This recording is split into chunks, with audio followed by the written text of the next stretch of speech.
Halo, selamat siang Tribuners. Saat ini Anda sedang menyaksikan berita terkini Lampung bersama dengan saya, Kusnul Asyaifah. Kami akan menyajikan berita terkini dan menarik untuk Anda dari berbagai daerah di Provinsi Lampung. Dan inilah berita terkini selengkapnya. Berita pertama datang dari pengendara sepeda motor.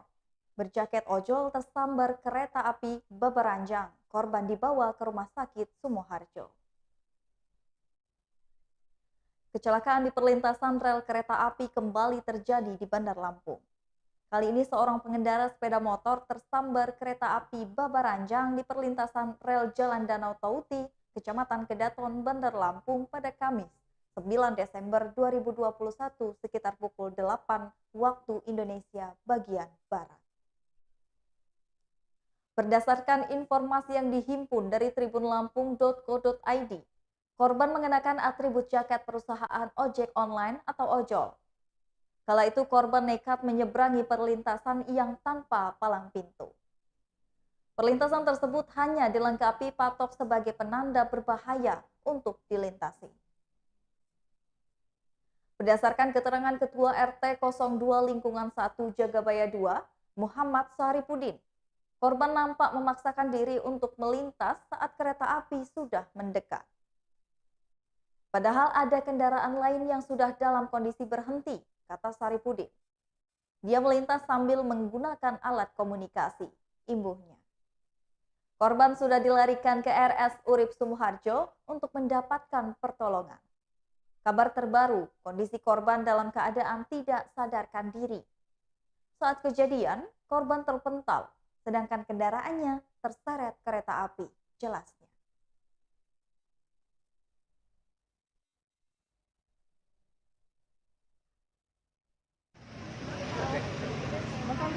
Sebetulnya sudah banyak yang berhenti ya, motor di bawah itu karena ramai penyeberangan ini paling ramai memang. Sudah banyak yang berhenti, sudah teriakin kami masih aja ya terondong aja. Jadi teriakin nggak dengar itu karena sedang pakai headset atau sedang main handphone, Pak? Enggak. Mungkin karena ada orderan lah kali buru-buru. Saya yang ngambil handphonenya ada di dalam jaketnya, KTP-nya, handphonenya, saya yang ngambil. Ada headset di kupingnya? Nggak ada. Jadi terpental apa gimana gitu? Terpental kurang lebih 20 meter. Ya. Terus gimana, Pak? Motor terseret sampai mana, Pak? Ya. Motor sampai ke stasiun. Terseret sampai stasiun? Ya. Kereta labas ya, Pak? Kereta labas terus. Itu kereta apa, Pak? Kereta Babaranjang. Babaranjang. Ya.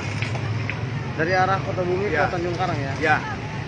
Korbannya itu luka di mana tuh, Pak? Di kaki patah, paha, di sini betis, kemudian hancur di telapak kaki ini hancur telapak kaki.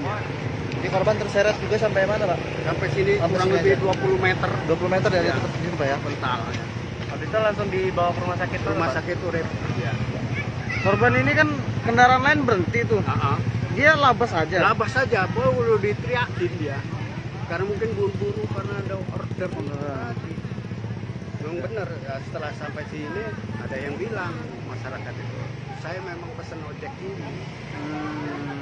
Yang mesen orang dari sini? Iya, Surabaya sini. Di sini dengan siapa, Bang? Ya, Nama, Pak, nama? Siapa kita? Saya Pak Tomo. Atau Warga sekitar sini, Pak Ya, motor apa sih, Pak, tadi, Pak? motor Beat. Honda Beat. Ya, Daerah Beat. gitu ya. Ya. Honda Tapi Beat. kereta tuh yang udah posisi udah jalan, Pak ya? Sudah jalan dari sini udah klakson. Kereta itu udah klakson. Berarti Saya dengar kendaraan itu emang menumbur kereta itu. kurang. Pak, izin sih Pak dari Iya. korban terpental sampai kemana, Pak? Sampai sini 20 meteran lah. 20 meteran, Pak ya? Dari mana terpentalnya, Pak? Dari lintasan itu Lintasan itu? sampai ke sini di atas kurang lebih 20 meter. Oh, terpental ke sini ya? Berita selanjutnya datang dari Pasar Modern Pulung Kencana, Tulang Bawang Barat. Lampung ditargetkan akan beroperasi pada Januari 2022. Pemerintah Kabupaten Tulang Bawang Barat atau Tubaba memastikan pasar modern Pulung Kencana, Kecamatan Tulang Bawang Tengah atau TBT akan segera beroperasi pada Januari 2022 mendatang. Hal ini menyusul selesainya pembangunan pasar rakyat yang didesain modern di Tiyuh Pulung Kencana pada 30 Desember 2021 mendatang. Kepala Dinas Koperasi, Perindustrian, Perdagangan, dan juga UMKM Koperindek, Tulang Bawang Barat, Hairul Amri mengatakan menjelaskan penyelesaian progres dari pembangunan pasar modern ini, saat ini pihaknya masih masuk dalam tahap sosialisasi kepada pedagang. Nantinya, kata Hairul, pada penempatan pasar modern itu akan diprioritaskan untuk pedagang lama. Ada sekitar 400-500 pedagang lama masuk kios dan juga hamparan. Dan paling banyak pedagang hamparan itu yang akan kita prioritaskan pedagang lama. Terang Hairul Amri yang dikonfirmasi Tribun pada Kamis 9 Desember 2021. Sebelum dipindahkan dari tempat penampungan sementara, pemerintah kabupaten lebih dulu akan mendata jumlah pedagang yang akan menempati kios dan juga hamparan. Penataan diharapkan dapat berjalan sesuai dengan rencana dan tidak ada gejolak. Sudah kita bahas bersama sekitar terkait dan sudah kita bahas juga bersama dengan satker terkait. Jadi kita ada dua dan kita ada data juga. Kita tata supaya tertib. Target kita Januari sudah ditempati dan juga sudah beroperasi, terang Hairul. Menurut dia, hasil pembahasan disimpulkan beberapa tahap pemindahan pasar Pulung Kencana, yakni pada tanggal 15 sampai dengan 30 Desember 2021 yang akan dilakukan sosialisasi ke pedagang lama. Kemudian pada tanggal 25 Desember, seluruh pekerja pasar kumpul dan juga rapat. Lalu pada tanggal 28 Desember, Wi-Fi dipasang. Dan 30 Desember pembangunan pasar selesai dalam kondisi bersih. 2 Januari 2022, tim kebersihan dan juga keamanan masuk kerja. 5-15 Januari, proses pemindahan pedagang pasar dan juga 18 Januari pembongkaran pasar Pulung yang lama, tegas dari Hairul merinci. Menurut dia, fokus utama pemerintah Kabupaten Tulang Bawang Barat saat ini adalah pemindahan pedagang pasar Pulung Kencana yang lama ke pasar modern. Sebab hal itu sudah menjadi janji pemerintah kabupaten kepada pedagang. Kalaupun masih banyak tersisa tempat, akan dibicarakan lebih lanjut. Sebab nantinya akan ada tim khusus dari ITERA yang mengkaji untuk pemetaan zona area pasar, papar dia. Terkait retribusi, nanti dibicarakan. Sementara sertifikat layak fungsi atau SLF sampai saat ini belum ada kami terima. Tendas Hairul Amri.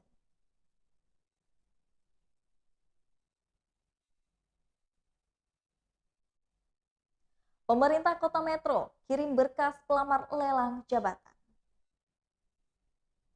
Pemerintah Kota Metro telah mengirimkan berkas pelamar lelang jabatan pimpinan tinggi pertama ke Komisi Aparatur Sipil Negara atau KASN.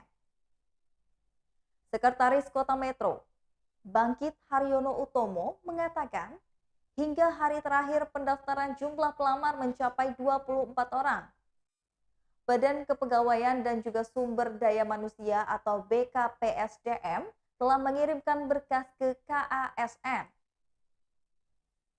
Ya, jadi CV atau berkas pendaftar sudah dikirimkan ke KASN untuk diverifikasi dulu. Total ada 24 pelamar yang mendaftar. Masing-masing jabatan sudah memenuhi kuota. Jelas dia pada Kamis 9 Desember 2021. Ia mengaku telah nama-nama dilaporkan ke ASN. Panitia seleksi akan kembali mengumumkan nama-nama peserta yang lolos berkas. Kemudian dilakukan tahap selanjutnya. Jadi tunggu KASN dulu imbuhnya.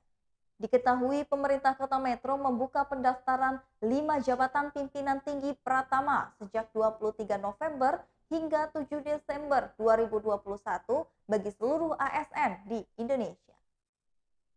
Adapun syarat diantaranya pangkat golongan minimal 4A, berusia maksimal 56 tahun dan sudah mengikuti diklamatim 3 secara berjenjang.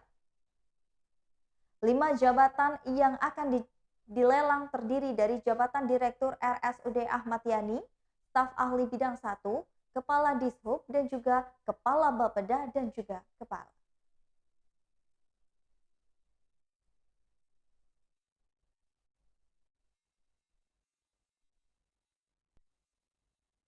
Dishub Lampung tegaskan kendaraan odol akan dipidana.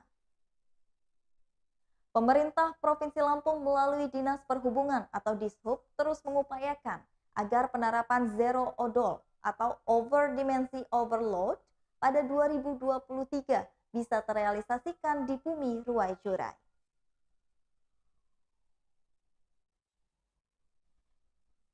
Kadis Perhubungan atau Kadishub Provinsi Lampung Bambang Sumhogo kepada Tribun Lampung pada Kamis 9 Desember 2021 mengatakan bahwa dimulainya kebijaksanaan zero odol pada Januari 2023 mendatang.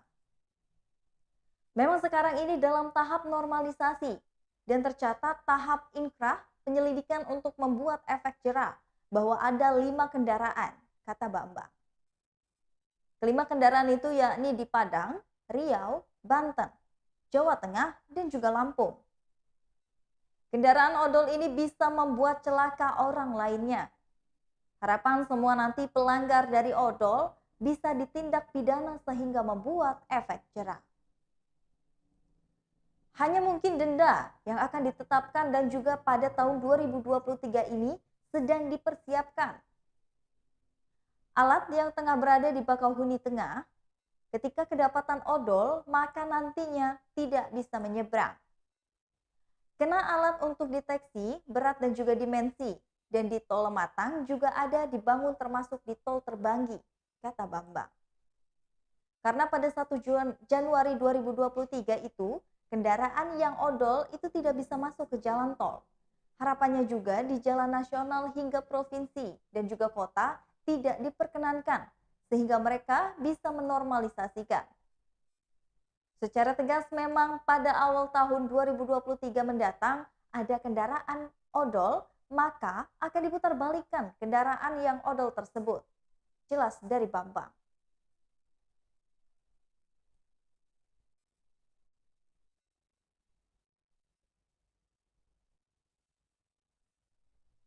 Berita selanjutnya datang dari polisi yang meringkus pelaku curat HP dan juga uang puluhan juta di Waikanan.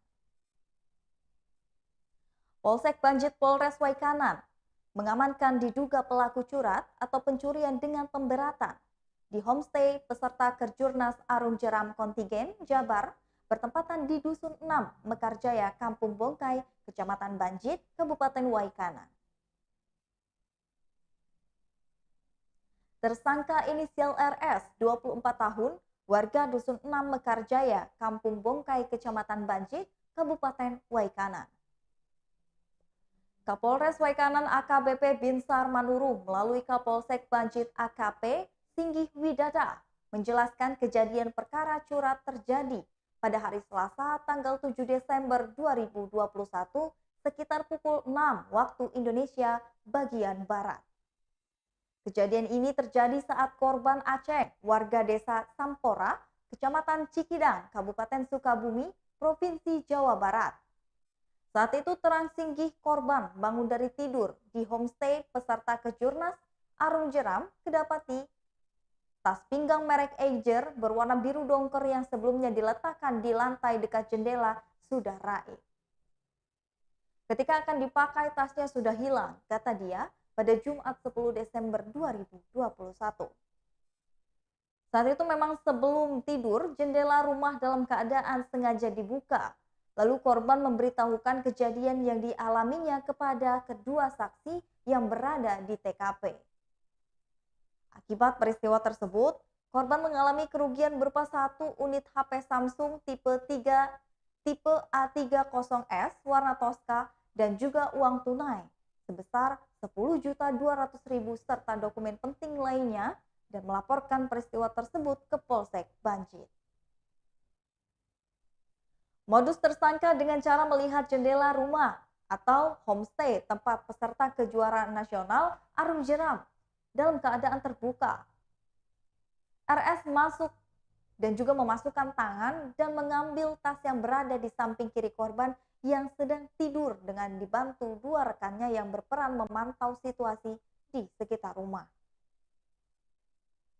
Atas laporan korban, petugas langsung melakukan penyelidikan dan pada hari itu, Rabu 8 Desember 2021, sekitar pukul 16 waktu Indonesia bagian Barat, Unit Intel Polsek Banjit mendapatkan informasi dari masyarakat bahwa salah satu TSK inisial RS berada di Kerawang, kelas Pekon Fajar Bulan, Kecamatan Waitenong, Kabupaten Lampung Barat. Selanjutnya dipimpin Kanit Reskrim Polres Banjit Aibda Salmon Okta Amriansyah bersama dengan anggota berhasil mengamankan RS tanpa perlawanan, namun dua rekannya masih DPO dan dalam pengejaran petugas. Kini tersangka RS dan juga barang bukti milik korban yang hilang dicuri sudah diamankan di Polsek Banjit guna dilakukan penyelidikan lebih lanjut. Tersangka dikenai pasal 363 KUHP dengan hukuman pidana penjara maksimal 7 tahun. Ungkap Kapolsek Banjit AKP Singgi Widada.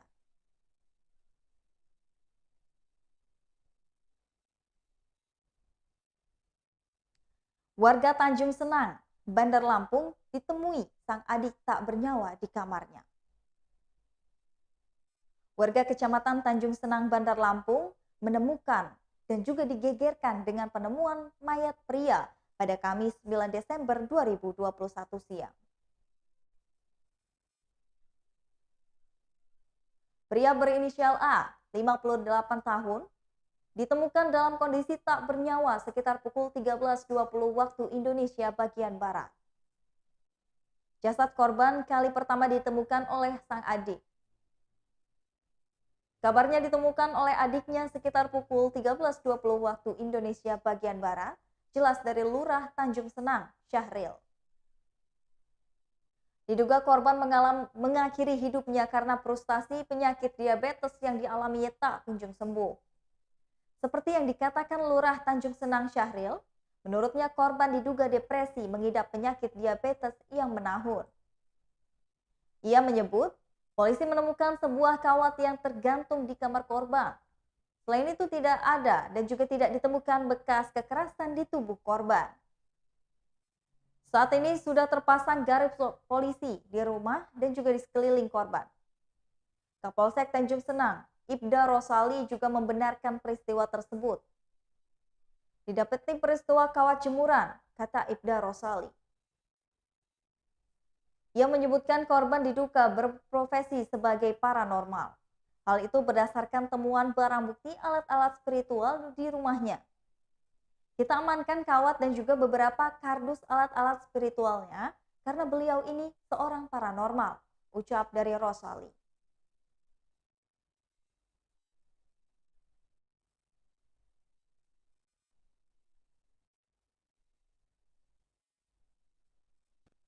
Baiklah Tribuners, itulah tadi berita terkini Lampung bersama dengan saya Kusnul Asyaifah. Terima kasih, selamat siang dan sampai jumpa.